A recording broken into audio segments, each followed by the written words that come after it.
clean, whatever the hell that means to you, is not enough to earn a low body fat percentage. And that blows a lot of people's minds.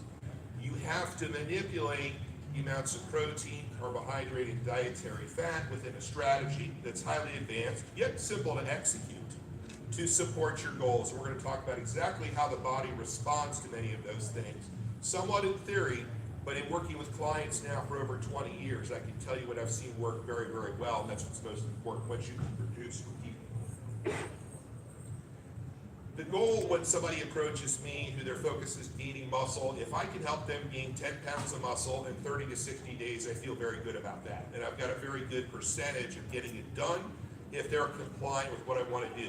Now, compliance-wise, where I'm doing their training and nutrition programs, is it a matter of the program that's not quite right for them, or is there an issue with some kind of other problem with compliance? And before they run into any kind of difficulty, you want to kind of interact with the client and make sure you're making the right adjustments so the program fits their needs and not the other way around. I see a lot of coaches working with people and they're so rigid on certain things that it doesn't fit the schedule of the person and that it's worthless if it can't be applied. Losing body fat at the same time while you're gaining muscle, hard thing to do. Some people would say in theory it's impossible. It can be done. I think it takes good genetics, good compliance, people that are younger, certainly men, more so in particular, can do it with the right programs. Benefits of macronutrient cycling, big word, not that complicated. Prevent metabolic staleness, right? If you're eating the same things all the time, the body gets acquainted to the similar amounts of protein, dietary fat, carbohydrate. I eat the same things, the meal times are all the same. You know, the body gets stale with it fairly quickly. One of the interesting things, and I got to give Dr. Serrano in the back there credit for it, fat loading, dietary fat loading. His invention, not mine, but I've done a lot of playing with it. In theory, when you can increase dietary fat intake from organic sources and monounsaturated sources, I believe you can increase the amount of fat-burning enzymes the body makes significantly. And I've seen it work over and over with various dietary fat loading protocols that I've put into place with clients. Very interesting stuff. Everybody is so focused on carbohydrate. While that is one way to use macronutrient cycling and very important, there's other ways to vary your diet strategically to support your success.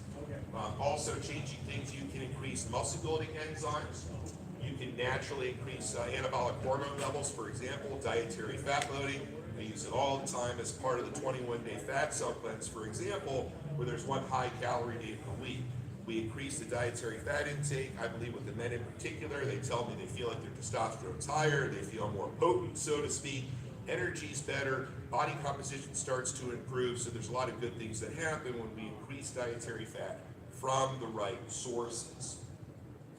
One of the biggest mistakes I see right now, everybody is on a keto plan. Now, there are so many definitions of what that expletive is, it drives me crazy. I mean, someone told me yesterday he's on a lazy keto plan, which means he eats carbohydrates sometimes. Well, what the hell does that mean? I mean, I thought keto was like no carbs or death, or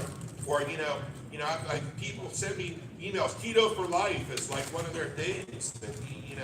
It's just the idea that you should eliminate carbohydrate forever is wrong. And one of the interesting things that I've seen is after probably somewhere between 2 to 3 weeks when people are using a purely ketogenic plan, zero carbohydrate, maybe they're consuming some vegetables, progress slows down. And one of the things that I learned from Dr. Serrano